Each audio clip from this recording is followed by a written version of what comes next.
Sir शिवलिंग के पास बहुत सारी आग लगी है। शीट के पास क्या था? प्लेन क्रैश हुआ, कुछ हुआ पता नहीं।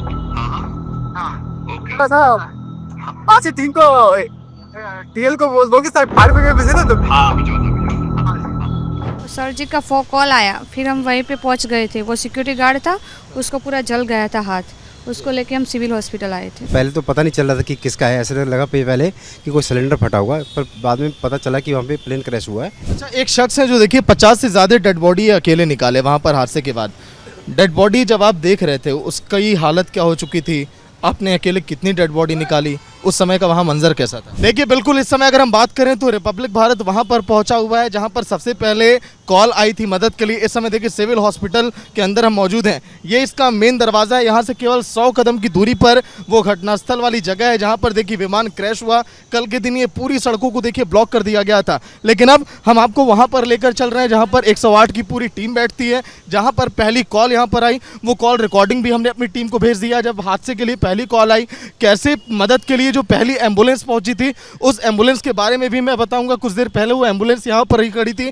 इसके साथ ही साथ जो एक प्रेग्नेंट महिला है 8 महीने का, देखिए उनके 8 महीने की प्रेगनेंसी है, ये खुद मदद के लिए आगे पहुंची थी। ये सब कुछ हम आपको रिपब्लिक भारत पर दिखा रहे हैं। सर सबसे पहली कॉल आपके पास, सबसे पहली मदद आप लोग की पहुंची, ये सब कुछ कैसे हुआ सर?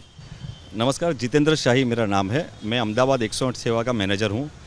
1:41 को हमारे सुपरवाइज़र सत्येंद्र सिंह संधू हमको कॉल करते हैं कि सर कुछ बड़ा सा ब्लास्ट हुआ है, शायद प्लेन क्रैश हो सकता है, आप जल्दी से फायर ब्रिगेड और एम्बुलेंसेस को भिजवाइए। और यही जगह है जहाँ पे हमारी टीम बैठ के, लंच का टाइम था, वो खाना खा रहे थे। जैसे ही धड़ाका हुआ हमारे सत्येंद्र सिंह दौड़ के गए और एम्बुलेंस को बुलाए, और वहाँ पे प्लेन गिरा है। बहुत आग का ज्वाला, कुछ पता नहीं चला कि प्लेन गिरा है क्या गिरा है। पहले तो समझने में ही हमको तकलीफ पड़ी, फिर इन्होंने बताया कि सर शायद प्लेन गिरा होगा। तो वहाँ पे लोग घायल थे, चोट लगा हुआ था, उनको हमने 5 गाड़ी में 15 से 20 जन को पहले शिफ्ट किया। पहली कॉल आपके पास आई थी, उस समय आपका क्या रिएक्शन था? जैसे इन्होंने बोला तो हम बिलीव ही नहीं कर पा रहे थे। वो डिटेल्स भी मैंने आपको शेयर किया है कि भाई जब उन्होंने बोला कि प्लेन क्रैश हुआ, तो पहले तो हम समझने में तकलीफ, प्लेन कौन सा था, कोई नॉर्मल प्लेन था या पैसेंजर प्लेन था। फिर बाद में जैसे ही पता चला कि पैसेंजर प्लेन है, तो 25 एम्बुलेंस की हमने तुरंत व्यवस्था कराई और एडिशनल नियर बाई डिस्ट्रिक्ट से 10 एम्बुलेंस दूसरा मंगवाया और 35 एम्बुलेंस रेस्क्यू में लगाए। और ये सत्येंद्र जी संधू ये साइट पे सबसे पहले यहाँ से दौड़ के वहाँ पे भागे थे, और इन्होंने जो सर्वाइवर है विश्वास जी, उन्होंने वो गेट के पास से इनको लाके एम्बुलेंस में करके ट्रीटमेंट करवा के भिजवाया, ये थे। और ये जो ज्योति जी है, मैडम ज्योति जी, जो पहला एक कैजुअल्टी है, इनको इन्होंने हैंडल किया था। देखिए सबसे पहला जो कैजुअल्टी है इन्होंने देखा था, उस शख्स को बचाया। जिस गार्ड को इन्होंने बचाया वो गार्ड देखिए इस समय जीवित है अस्पताल के अंदर, बड़ी बात ही है। तो बहुत शुक्रिया आपका। कैसे आपने इस ऑपरेशन को अंजाम दिया, कैसे वहां तक आप पहुंची थी, क्या रिएक्शन आपका था उस टाइम? सर जी का कॉल आया, फिर हम वहीं पे पहुंच गए थे। वो सिक्योरिटी गार्ड था, उसको पूरा जल गया था हाथ, उसको लेके हम सिविल हॉस्पिटल आए थे। उसको ट्रीटमेंट फिर हाँ सुरक्षित है वो। जो हादसे का सबसे पहला वीडियो बनाया था इन शख्स ने, ये वहाँ पर भाग रहे थे, इनकी पगड़ी आपको दिखाई दे रही होगी ऑरेंज कलर की, ये पहले वीडियो में नजर आए। क्या उस समय रिएक्शन था जब आप वहाँ पर पहुँचे? धुएं का गुबार, बहुत तेज धमाका। सर उस समय धुएं का गुबार वो बहुत था सर। पहले तो पता नहीं चल रहा था कि किसका है, ऐसे लगा पहले कि कोई सिलेंडर फटा हुआ, पर बाद में पता चला कि वहाँ पे प्लेन क्रैश हुआ है। तो प्लेन क्रैश हुआ जिसको पूरा आसपास में जितना था सब आग फैली हुई थी। तो एक पर्सन है, सिक्योरिटी गार्ड है, तो वो अंदर से बाहर आए तो जले हुए थे, तो उनको हमने अपनी टीम को देकर रेस्क्यू करके सिविल में शिफ्ट किया। बाद में जो विश्वास है, बाद में एक दूसरा पर्सन है जो अंदर से पहले बाहर आया, फिर बाद में वो अंदर जाने लगा। फिर हमने उसको पकड़ के जब देखा तो उसको इंजरी हुई थी।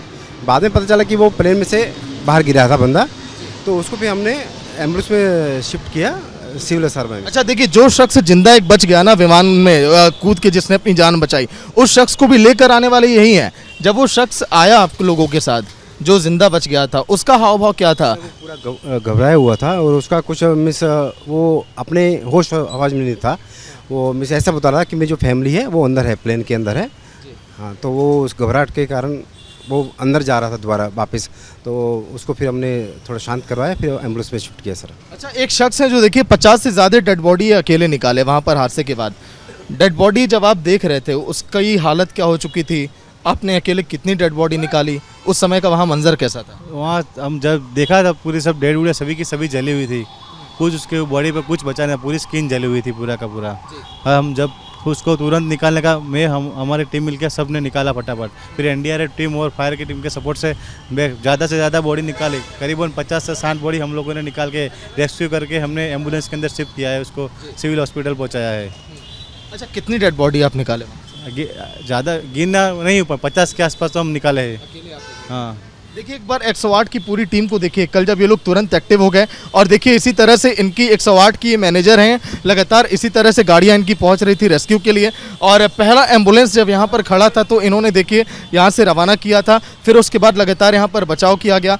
कितने एम्बुलेंस अभी भी पहुंच रहे हैं, क्योंकि कई सारे एम्बुलेंस अभी भी रेस्क्यू ऑपरेशन के लिए खड़े हैं, अभी भी कहा जा रहा है कि अभी बहुत कुछ है अंदर बाकी? अभी भी ऑलरेडी हमने 15 एम्बुलेंस रेस्क्यू में लगाए हुए हैं, 15 एम्बुलेंस अलर्ट मोड पे, कि शायद कोई भी जो एनडीआरएफ या सीएसएफ जो वहाँ पे एजेंसी से रिस्पेक्टिव जो रेस्क्यू काम कर रही है, कुछ भी बॉडी या बॉडी पार्ट्स निकल रहे हैं तो उनको लेके हम यहाँ पे सिविल में ला रहे हैं। अभी टीम हमारी मौजूद है यहीं पे लगी। क्या जब आप डेड बॉडी ला रहे थे तो कोई शव ऐसा था जो पहचान में आ रहा था? क्या सभी की हालत? कोई सर पहचानने वाला हालत में नहीं था, किसी का फेस पहचान नहीं। पायलट थे, वो पायलट का भी बॉडी हमारी टीम ही लेके गई। सबसे पहले पायलट जो थे इसके ट्रेन के, वो हमारी यहाँ के जो पहले जो 4 एम्बुलेंस यहाँ पहुँची थी, 5 एम्बुलेंस, उसी एम्बुलेंस में वो पायलट की बॉडी भी लेके गए थे। 2 पायलट साथ में, दोनों की बॉडी हमारी टीम यहाँ पे पहुँचाई थी। अच्छा, आप मैनेजर हैं, आपने कैसे इस ऑपरेशन को आप कर रहे हैं, कितने लोग आप लगाए हैं और कितनी मदद आपकी अपने कर्मचारियों की मिली, क्या कुछ बताएं? जनरली कि मैं 17 साल से इमरजेंसी सर्विस में हूँ, हमने बहुत सारे इमरजेंसीज हैंडल किए, लेकिन 2, 4, 5, 10 इमरजेंसी होते हैं या 50 इमरजेंसी, इतना बड़ा नंबर का इमरजेंसी मेरे लाइफ टाइम में पहली बार प्लेन क्रैश का घटना हमने देखा। हमारी टीम, ये जो बीच में वॉर एक्सरसाइज का मॉक ड्रिल हुआ था, उससे हमको फ़ायदा मिला। हमने यहाँ अहमदाबाद में वॉर एक्सरसाइज का मॉक ड्रिल किया था, मल्टीपल कैजुअलिटी का, तो उसका जो हमारी टीम को अनुभव मिला, उससे हमको ये रेस्क्यू करने में तुरंत हमारे बहुत बड़ी बात आपने बताई। देखिए, जो युद्ध के लिए मॉक ड्रिल हो रहा था, दर्शकों को मैं बता दूं तो मॉक ड्रिल के दौरान इन्हें ट्रेनिंग दी गई थी कि कैसे लोगों को जल्दी जल्दी आप अस्पताल लेकर आएं, और उस मॉक ड्रिल का आप लोग को फायदा हुआ, इसीलिए पूरी टीम बढ़िया अंजाम दे पाई। सर मॉक ड्रिल के कारण के उस टाइम पे टीम वर्क जो होता है, टीम वर्क के हिसाब से हमने जितने पेशेंट बॉडी निकाली है उनको शिफ्ट किया, जो लाइव पेशेंट बचे हैं उनको भी अच्छी तरह शिफ्ट किया सर हमने। जो शख्स लेकर आया था, जो एम्बुलेंस का जो ड्राइवर था, उसका क्या हाव भाव था, क्योंकि वो भी तो देख के एकदम डर गया होगा इस तरह की तस्वीरें? जो सर पहला जो विश्वास जी जो बचे हैं, वो जो टीम ने हमको हैंडल किया, चिंतन करके नाम था ईएमटी का, उन्होंने, मैंने उनसे पूछा कि आपने जैसे उनको गाड़ी में लिया तो उनका हाव भाव क्या था विश्वास जी का? बोला वो डरे हुए थे, घबराए हुए थे। उन्होंने ऐसा बताया कि भाई मेरा अंदर भाई की परिवार अंदर है, जैसे कि बताया जा रहा है उनके भाई भी थे अंदर साथ में, और ये डरे हुए थे, घबराए हुए थे। फिर इन्होंने बताया कि मैं दीव का रहने वाला हूँ, दीव से लंदन जा रहा था ना, ऐसा हुआ। उन्हें खुद विश्वास नहीं आ रहा वो कैसे आ गए, और डर के मारे उतने वो थे कि पता नहीं वो क्या बोल रहे थे। उनको समझाया गया, उनको सांत्वना दी गई, फिर हॉस्पिटल में शिफ्ट किया गया। वैसे ही जितनी भी टीम से हमने अप्रोच किया, बात किया ना, जो ये नज़ारा देख के कि सब बॉडी से मतलब में जला हुआ, सारे हमारी टीम पे एक चिंता फिक्र की बादलें छाई हुई थी कि भाई ऐसा घटना हमने कभी देखा नहीं है। लेकिन टीम को जो हम वॉर एक्सरसाइज का मॉक ड्रिल था कि भाई बॉडीज़ भी आएंगे, सब ख़राब कंडीशन में ज़िंदगियाँ बचानी है, कि इनको एक ही चीज़ सिखाया जाए, ज़िंदगी बचाना। हमारा जो पहले वाला 18-20 जन को जो बचा के हमारी टीम ले गई, उनका एक ही लक्ष्य था कि मैक्सिमम लाइफ को बचाया जाए। फिर जो गवर्नमेंट के इंस्ट्रक्शन के ऊपर हमारा रेस्क्यू जो भी एनडीआरएफ की फायर की टीम कर रही है, फायर के बंदों ने इतना बढ़िया काम किया कि पूछिए मत। एनडीआरएफ की टीम ने वो बॉडियों को निकालना, हमारी टीम बताती है कि सर जब पेशेंट को एम्बुलेंस मिला था तो इनका हाथ जल रहा था, क्योंकि इतनी गर्मी वहाँ पे, इतनी गर्मी थी, भयानक गर्मी के पूछिए मत। तो फायर के बंदे और डिजास्टर के बंदे जो अंदर काम कर रहे होंगे, कैसे करके उन्होंने बॉडी निकाला, हमारी टीम ने उनको मदद किया। और हमको, आप लोग को लग रहा है कि अंदर अभी बॉडी अभी हो सकती है, क्योंकि अभी भी मलबा वहाँ काफ़ी है? सर वो तो वहाँ के बता सकते हैं, लेकिन अभी क्या ऑपरेशन, जब तक वहाँ पे ऑपरेशन को समाप्त नहीं घोषित किया गया तब तक हमारी टीम एम्बुलेंसेज वहाँ अवेलेबल है। अभी रिसेंटली सुबह भी एक बॉडी को अभी शिफ्ट किया गया यहाँ पे, इसीलिए सर वहाँ पे हमारी टीम मौजूद। देखिए, अभी कुछ देर पहले भी एक वहाँ से डेड बॉडी निकाली गई, इन्हीं के एम्बुलेंस के जरिए इस अस्पताल में पहुंची। लगातार ऑपरेशन का दौर जारी है और अभी भी इनकी टीम पूरी तरह से अलर्ट पर है, एक्टिव है। सभी के चेहरे मैं आपको दिखा दूं, ये सभी चेहरे 108 एम्बुलेंस कर्मचारियों के, जिन्होंने जी जान से देखिए इस पूरे ऑपरेशन को अंजाम दिया, लोगों को बचाया, डेड बॉडीज़ को वहाँ पर निकाला। वाकई में इस ऑपरेशन को अंजाम देना बहुत ही कठिन काम था, लेकिन इन लोगों ने उसको बखूबी किया है। विजय रणवीर के साथ सागर मिश्रा, रिपब्लिक भारत।